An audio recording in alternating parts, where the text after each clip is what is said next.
satisfazer por tuas promessas e tudo que és. Eu quero te agradecer com todo o meu ser. Te agradeço, meu Senhor. Te agradeço, meu Senhor. Te agradeço, meu Senhor.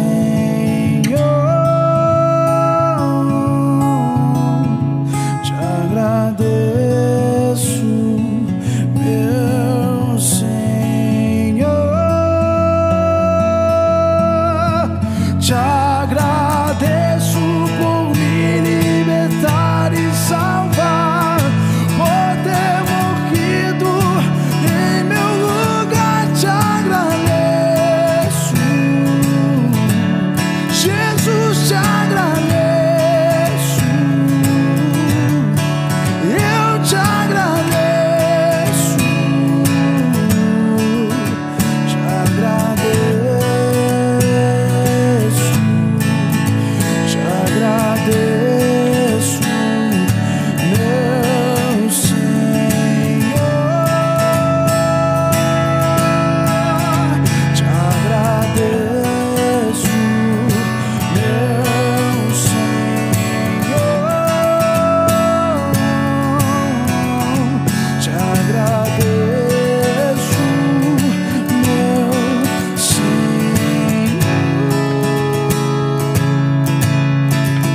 Te agradeço, meu Senhor.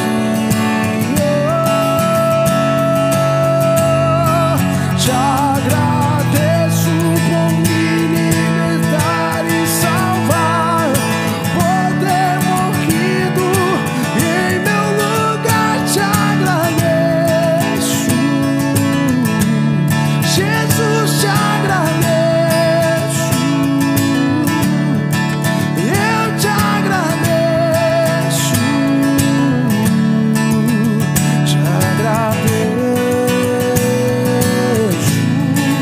te agradeço por me libertar e salvar, por ter morrido em meu lugar. Te agradeço, Jesus, te agradeço. Eu te agradeço, te agradeço.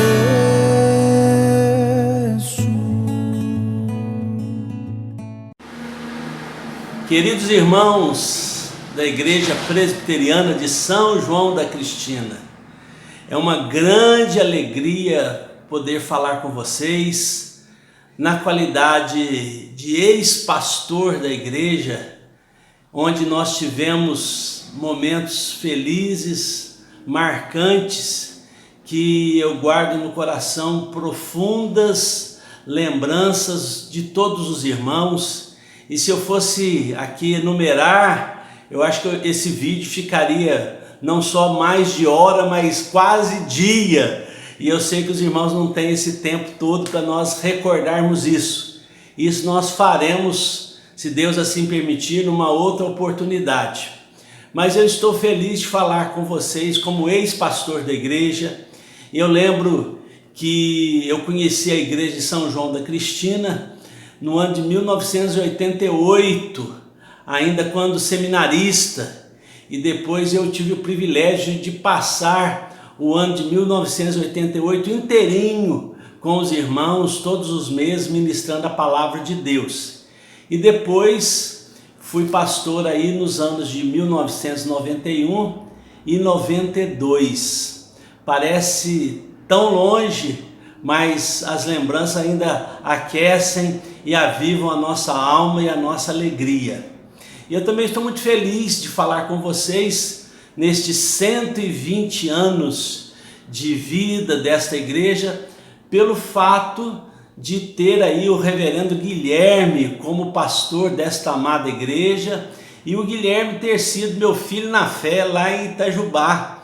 Nós o conhecemos ainda muito criança, e hoje vê-lo aí em São João, dirigindo a igreja e desenvolvendo um ministério profícuo, como ele está fazendo, alegra profundamente o meu coração.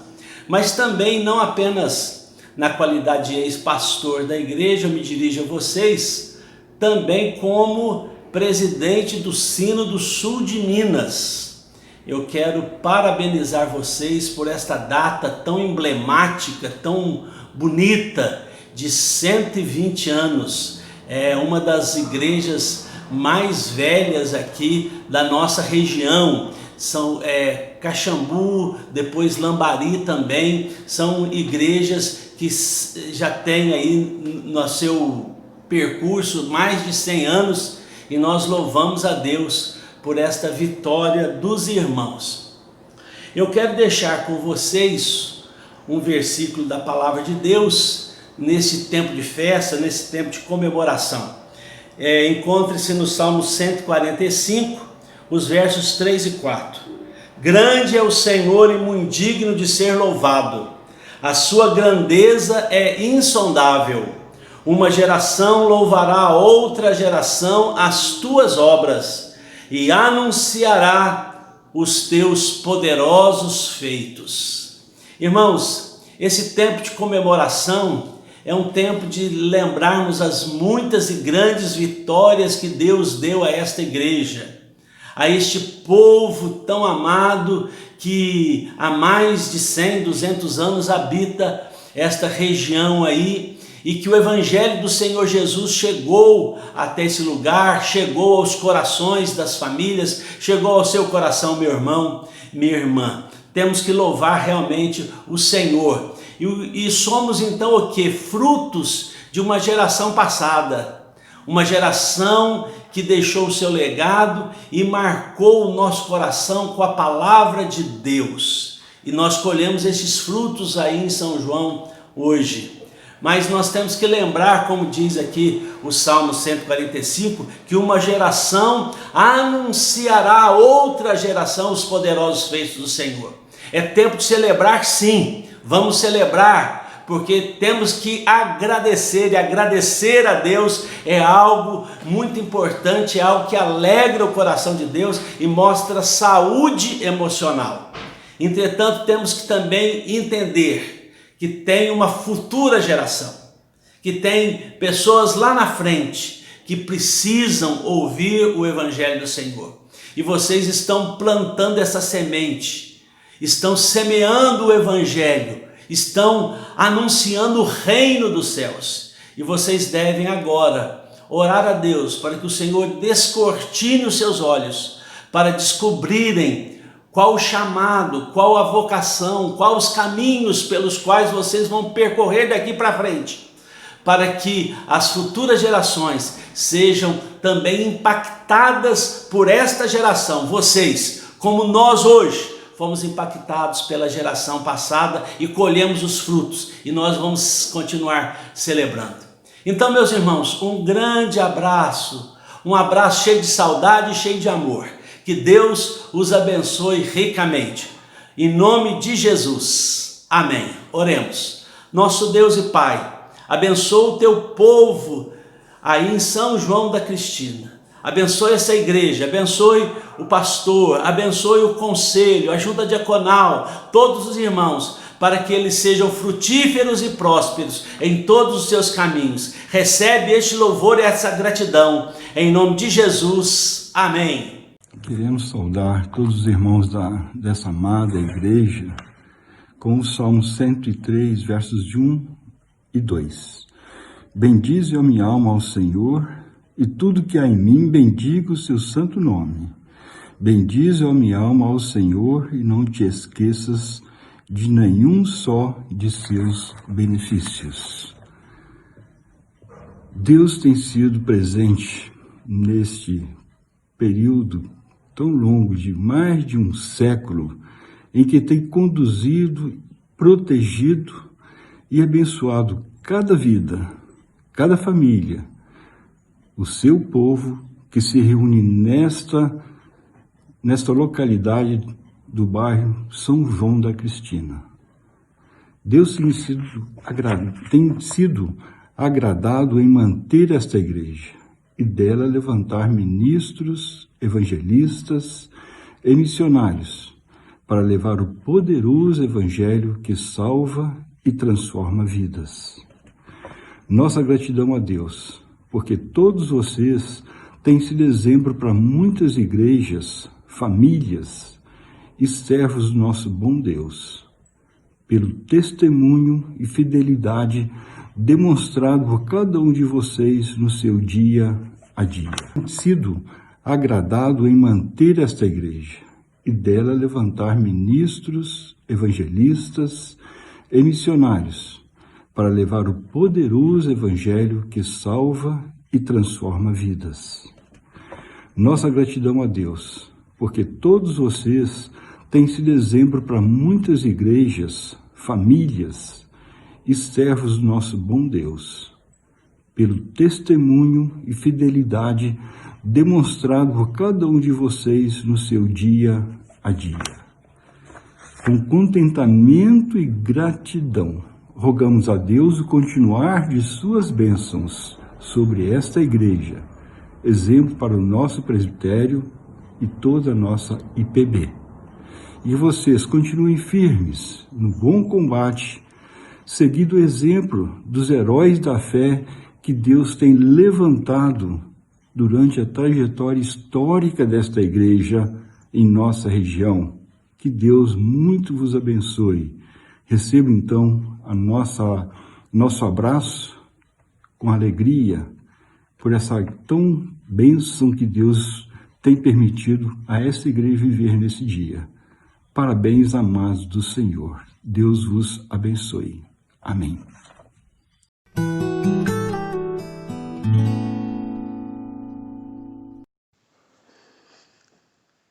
Graça e paz, queridos. Que o nosso Deus esteja com todos vocês. Se você estiver nos acompanhando neste vídeo durante o dia, um bom dia para todos, ou uma boa tarde, uma boa noite, não importa o tempo, que o nosso Deus esteja com você.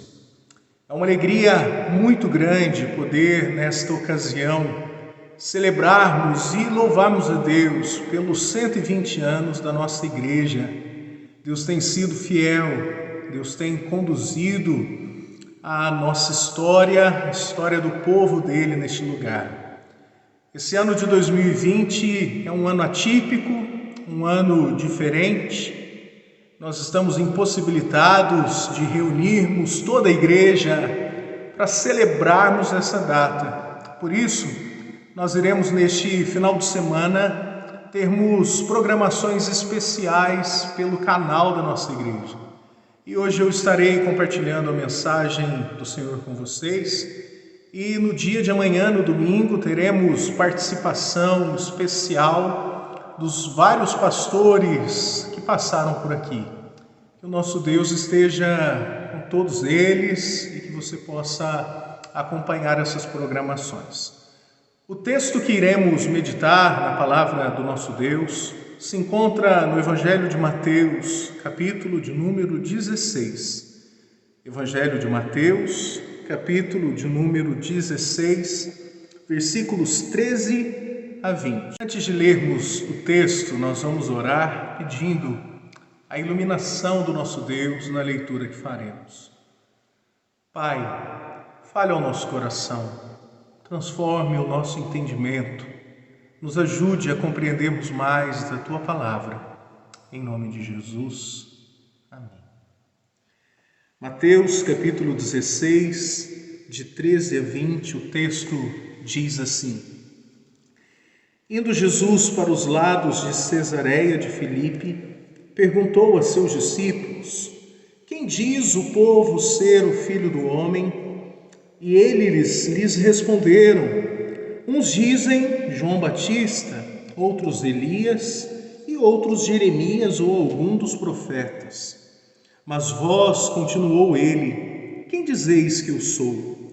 Respondendo Simão Pedro, disse: Tu és o Cristo, o Filho do Deus vivo.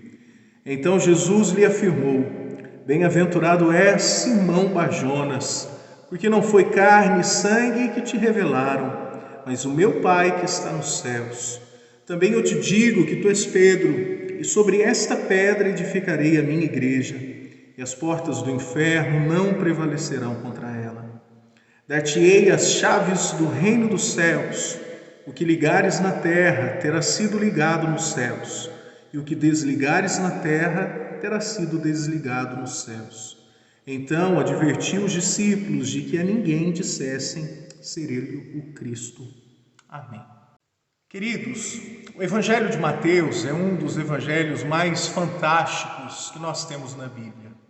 Ele começa com uma grande notícia. Mateus diz a Maria, a Virgem Maria, a seguinte palavra: Você dará luz a um menino e dará o nome dele de Emanuel, que quer dizer Deus conosco. Esta é a grande notícia do Evangelho de Mateus. Deus presente no meio do povo. Deus junto aos seus queridos, aos seus amados. Meus irmãos, nós podemos com alegria em nosso coração dizer que Deus tem estado conosco. Deus tem feito companhia às nossas vidas. Ao longo desses 120 anos, o nosso Deus, Ele tem preservado a sua igreja, Ele tem se feito presente em nossas vidas. Esta é a grande notícia do Evangelho de Mateus. Mateus também declara que Jesus, ainda pequeno, foi odiado por Herodes. Jesus, ainda pequeno, recebeu a visita de homens poderosos vindo do Oriente, se refugiou no Egito, retornou tempos depois para a capital, a Jerusalém, e ali ensinou aos doutores da lei com 12 anos. O Evangelho de Mateus nos dá a informação de que Jesus começa o seu ministério numa região pobre, simples de Israel, região da Galileia. Jesus pregava o Evangelho do Reino, curava toda sorte de enfermidades e ensinava nas sinagogas. A fama de Jesus se desenvolve.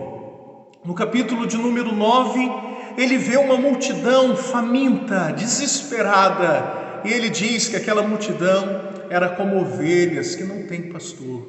O que Jesus faz? Ele pastoreia aquele povo. Agora Jesus está de caminho a Jerusalém, Jesus está na parte final do seu ministério e ele está enfrentando muita oposição. No capítulo de número 13, ele esteve em sua cidade de criação, Nazaré, e ali ele foi rejeitado. No capítulo de número 15, ele discute com os fariseus. Ainda no capítulo de número 15, ele vai curar a filha de uma mulher cananeia. E no começo do capítulo 16, ele retorna a discutir com escribas, com fariseus e saduceus.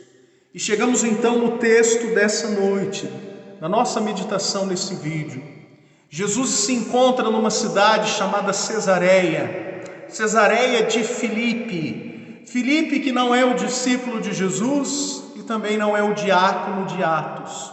Este Filipe é Herodes, que construiu aquela cidade, edificou e a reformou em louvor a César, o imperador romano. Por isso o nome Cesareia. Mas Jesus está ali e naquele lugar ele vai manifestar o seu reino e ele vai falar a respeito da igreja. E ele vai dizer para Pedro que as portas do inferno jamais irão prevalecer contra esta igreja. A palavra igreja é mencionada pela primeira vez no Evangelho de Mateus. Pela primeira vez nós temos a menção do povo de Deus como a igreja. E nesta ocasião eu gostaria de deixar uma breve mensagem com vocês, cujo tema é: a minha igreja nunca deixará de existir. Esta é a garantia que Jesus dá ao seu povo, aos seus discípulos, as portas do inferno não irão prevalecer contra a igreja. De uma igreja vitoriosa, triunfante, uma igreja que passa por dificuldades, mas que triunfa pela graça de Deus. Em primeiro lugar, a base desta igreja triunfante, que jamais deixará de existir, é a verdadeira confissão. Em primeiro lugar, nós temos a verdadeira confissão. O Senhor Jesus perguntou aos discípulos: quem dizem os homens que sou? O que as pessoas falam a respeito de mim? E os discípulos vão dizer que a multidão dizia que Jesus era algum dos profetas, Jeremias, Jonas, algum dos profetas. Mas Jesus pergunta aos discípulos: e vocês, que são os meus discípulos, o que eu sou para vocês? E Pedro vai responder: tu és o Cristo, o Filho do Deus vivo. Esta é a confissão da igreja. É isto que a igreja reconhece, é isto que a igreja diz crer. Ela crê que Jesus é o Cristo, o Filho do Deus vivo.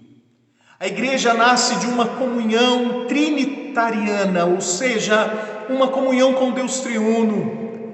Perceba que Pedro vai dizer: o Senhor é o Cristo, Filho de Deus. Ele faz menção às duas primeiras pessoas da Trindade, o Pai e o Filho. E Jesus vai dizer a Pedro que esta confissão nasce de uma revelação. Então, em primeiro lugar, nós temos aqui a confissão que a igreja professa. Ela professa que Jesus é o Cristo, o Filho do Deus vivo. Nós nascemos de uma comunhão com Deus. Foi para isso que Ele nos chamou, para termos comunhão com a Trindade. Em segundo lugar, nós temos a revelação. Jesus diz: bem-aventurado és, Simão Barjonas, porque não foi carne e sangue que te revelaram, mas o meu Pai que está nos céus. E o Pai realiza esta obra por meio do Espírito Santo. Então Pedro, ele confessa que Jesus é o Filho do Pai, o Filho de Deus, e isto por meio do convencimento do Espírito Santo. A igreja é o povo de Deus em missão na terra.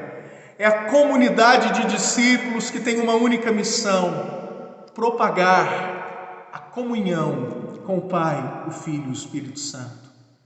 Isto nasce de uma confissão. Todos têm isto em comum. Em segundo lugar, nós temos a revelação. A revelação não veio de homens, ela veio do nosso Deus. É interessante pensarmos que existem três palavras que estão sempre relacionadas à obra de Deus por meio da Escritura, da palavra. Nós temos a revelação, que foi o ato do Espírito Santo em revelar aos autores bíblicos a mensagem. Nós temos a inspiração, que é o ato de Deus inspirar aquilo que foi escrito pelos apóstolos. E nós temos a iluminação, que é aquilo que Deus realiza na vida daqueles que são leitores e ouvintes da palavra do nosso Deus. Então a Escritura é fundamental nesse processo de edificação da igreja. E nós chegamos em terceiro lugar, que é a edificação. Versículo 18, ele vai dizer o seguinte: também eu te digo que tu és Pedro, e sobre esta pedra edificarei a minha igreja, e as portas do inferno não prevalecerão contra ela. Então, em primeiro lugar, nós vimos que a igreja triunfante, a igreja vitoriosa se baseia na verdadeira confissão. Em segundo lugar, na revelação. E agora, em terceiro lugar, na edificação. Amados, este versículo: Pedro, tu és pedra, e sobre esta pedra edificarei a minha igreja, e as portas do inferno não prevalecerão contra ela. É um dos textos mais complexos da Escritura. Deste texto há muita divergência. Alguns vão dizer que a pedra na qual Cristo edifica a sua igreja é Pedro. Só que nós temos um problema muito grave Qual é? Primeiro, esse texto ele foi falado em aramaico e ele foi escrito em grego e traduzido para a nossa língua portuguesa. Quando Jesus pronunciou estas palavras, ele estava falando na língua aramaica. E só existe uma palavra para se referir à pedra na língua aramaica, que é Kefa. Pedro nasce, o nome Pedro nasce disso, por isso ele é chamado nas escrituras de Cefas, que é a transliteração da palavra Kefa em aramaico. Todavia, na língua grega existem duas palavras que podem ser traduzidas como pedra. A primeira palavra é Petros e a segunda palavra Petra. Qual a diferença? Petros é uma lasca de pedra, uma pedra pequena, enquanto que Petra é uma pedra angular, uma pedra grande, uma pedra de edificação. No texto grego, nós temos Cristo chamando Pedro de Petro, e nós temos Cristo chamando a edificação de Petra. Então ele faz uma diferenciação, ele usa aqui palavras distintas. Ele está dizendo: Pedro, uma lasca pequena, Pedro, tu és Pedro, você é uma lasca de pedra, e sobre esta pedra, que é ele, a pedra grande, a rocha sólida, eu edificarei a minha igreja.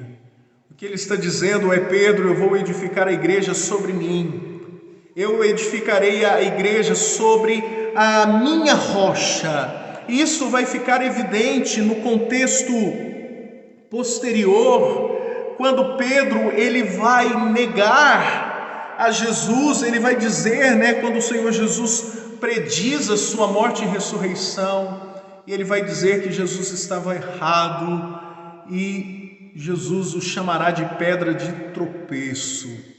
Amados, Pedro não era a rocha da igreja. Pedro não era a rocha na qual Cristo edifica a sua igreja. Pedro não tinha chaves dos céus. Não foi ele quem abriu os céus em Pentecoste. Pedro não tinha sequer a chave de sua cela quando esteve preso. Ele necessitou de um anjo abrir a prisão na qual ele estava. Amados, a nossa igreja, ela não está baseada na vida dos pastores que aqui passaram. Eu tenho, pela graça de Deus, o privilégio de ser o 30º pastor da nossa igreja. E a igreja não está baseada nem em mim, nem nos homens que aqui passaram. Ela está fundamentada em Cristo. Ele é a edificação da igreja.